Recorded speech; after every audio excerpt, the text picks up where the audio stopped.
Wylandville here today. Mrs. Unitas, hi. Hi, everybody. Thanks for coming. Thanks for having me. I just have a brief video, about 10 minutes or so, about sharing some information about what we're doing in many of, well, I think all of our elementary buildings now. You've probably seen recognition over the last couple of years of implementation with Fidelity at Tier 1, our school-wide positive behavior support. So we at Wylandville, we have received Tier 1 Fidelity recognition, this and Sustained Fidelity for second year. This year we applied for Sustained Fidelity at Tier 1, and we're expanding to implementation with Fidelity for Tier 2 supports. And what I wanted to share with you is that we're all well aware we have kids who have academic needs. We have to supply them with opportunities for interventions to help them with that.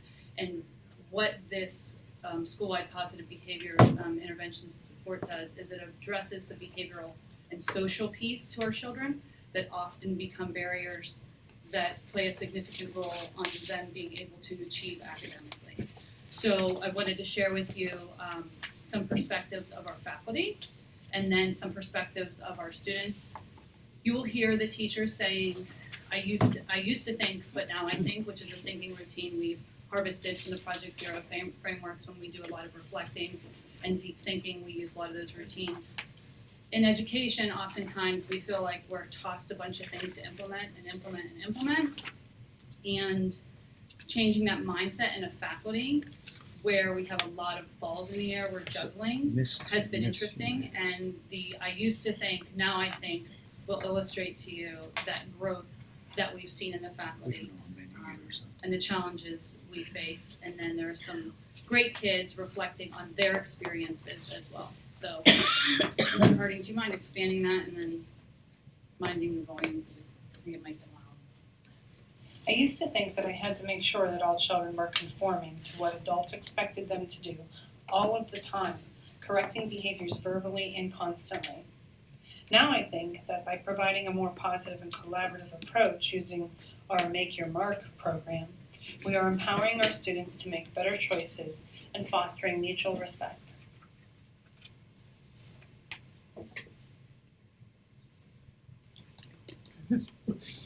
I used to think that it was one more thing that I had to do on top of everything else, and I wondered what real positive impact would it have.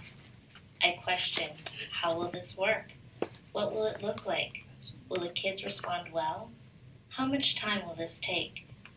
Now I think that it has totally transformed our school. In all aspects, I have been amazed. Our school-wide attitude, our thought process, the expectations, the language everyone uses, it is all consistent, and we are all working together now. Students, staff, administrators, it is part of who we are now, our learning atmosphere. It's the feeling you get when you walk into our door. It welcomes you. The silver spoon travels from cafeteria table to cafeteria table. They love it. I used to think that giving dots to students who are exhibiting appropriate behavior would not greatly encourage other students to behave in a positive manner. Now I think that it is a highly effective behavior management tool to focus on the positive behaviors. And I have found that positivity encourages more positivity.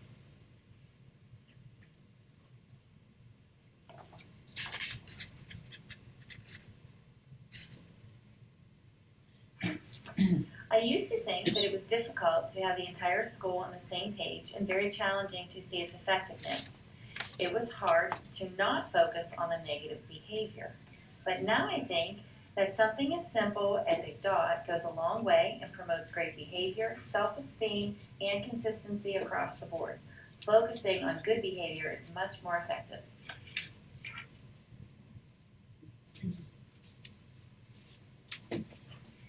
I used to think there were so many components that the program would be chaos and trickle off.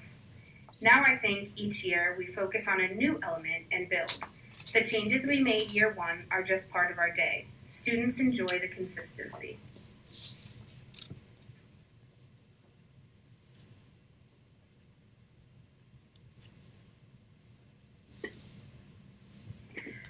I used to think that providing consequences for negative behaviors was as important as providing positive reinforcement for positive behaviors. Now, I think that when you provide school-wide and classroom positive reinforcements, I rarely have to worry about providing negative consequences. PBIS ties so well into my responsive classroom approach to teaching.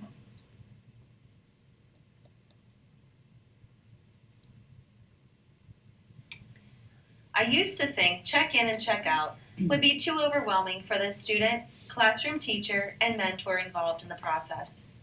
Now I think this intervention is one in which all parties involved become invested in positively and effectively.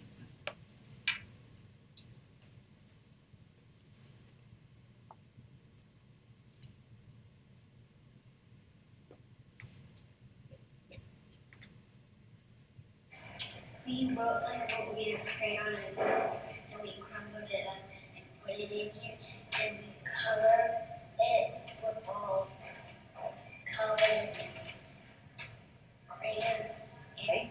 Now, do each one of you have your own section? Yeah. And how did you decide what you were gonna put on there? We just like colored it apart. However you wanted, so you could make your own mark. Yeah. So which dot is yours? This one. So when you were creating that dot, what were you thinking about? Like, why did you include what you did? I included what I did because I thought it would look like a boat, and I like to float a lot. So why are the dots in our classroom also different? Because everybody has like different personalities, I think, and everybody thinks differently and they like different things. How do they kind of tie into, like, at school when we ask you to make your mark, or the theme of our school being make your mark? What does that mean to you? It means it means that like you should always be doing your best and like. My name's Glenn. I've been at Wylandville since kindergarten.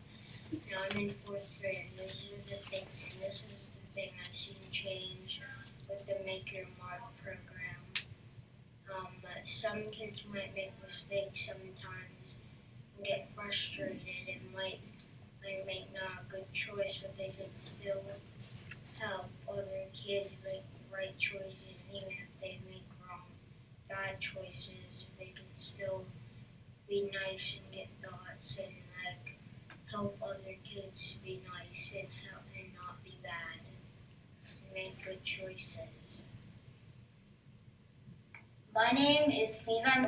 I've been here at Wylandville since kindergarten, and now I'm in 4th grade. And this is what the Make Your Mark program has changed our school.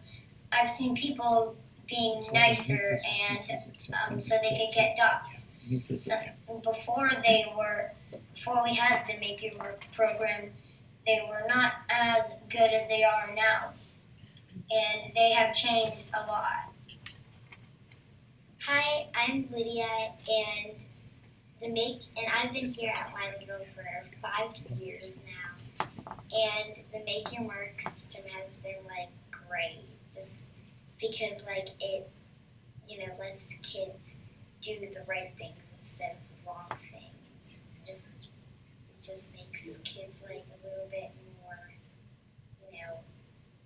nicer to other kids and everything. Why do you think that is? Maybe because when they see like maybe their friends are getting dots, maybe they get like jealous and then they start like going through the dots too, and then just like everybody loves the dots. Another thing I noticed is that the teachers, it's just a nicer school when like teachers aren't yelling all the time. They're just like saying positive side, there's a negative side, and that way, it's just like really good. And that way, kids feel better inside because they're knowing about the things they're doing right and not the things they're doing wrong. Hi, my name is Sophia, and I've been at Wylandville for 5 years. I've seen improvements in the Make Your Mark program. I think kids are behaving better when they see people get dots. They think, maybe I should be quiet in the hallways so I can get a dot, or maybe I can not talk in the bathroom so I can get a dot. And that has improved a lot throughout our school. And it's nice to just be in the hallway and get a dot and feel like happy about yourself. Another thing about the dot program is the teachers actually teach you how to try to get dots and how to try to be on your best behavior. And if somebody's talking in your hallway, you can give them a quiet sign, or you can tell them to not talk in the hallway so you can get a dot. Hi, I'm Ben. I'm from Wylandville Elementary School. We have a program called the Make Your Mark program. There are 4 rules. Make good choices, act kind, respect others and yourself and your surroundings, and keep being the best you can be. I sometimes have trouble making good choices. Right here, as you can see, and I've got this marked for NPR, which means multi-purpose room, which is the room where we come in the morning. And when it's quiet time, we have to be quiet. And sometimes if we talk, we can get other than 2's in here, so it's 2 1s and 0s. 2 means great job, 1 means so and so, and 0 means doesn't mean well. And I got specials marked for. I had music today, and it was fun.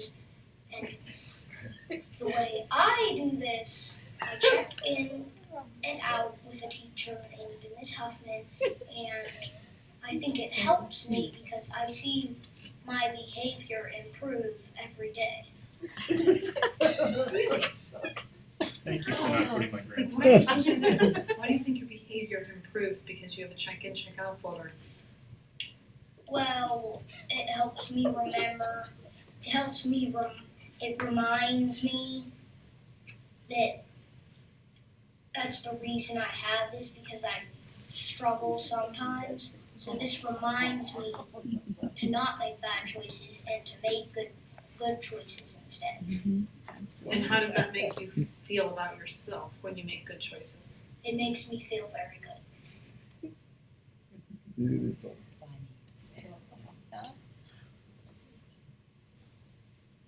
So in the end, it becomes what type of environment does learning thrive, and just having, books and resources and technology is fabulous, but it's that environment that is the most important.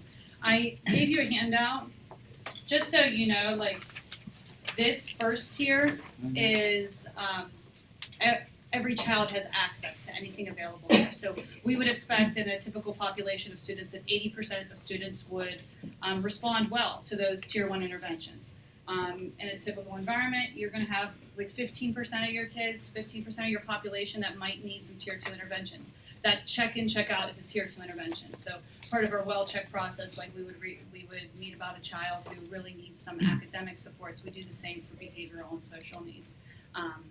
And just sharing that context, I think, in the perspective of the kids is pretty powerful. So Yes, that is all I have for you tonight. I thank you for your time. Mrs. Unitas, after 11 years and 3 months. 3 months. In 3 months, I'm sadly to announce that Mrs. Unitas has accepted a position, a new position in the Pittsburgh Public Schools, and we can all see what we're going to miss with you I'm gonna not miss being it, too. with us. I But am. we want to thank you for your service and dedication to the kids and the school district. Thank you. And we wish you the best of Miss luck. you. Good luck. Good luck. Good luck. Did you have a question? Yeah, actually, I wanted to say this is great, and I think that it, in addition to the positive reinforcement, also having the them be able to put their energy into something artistic is a way to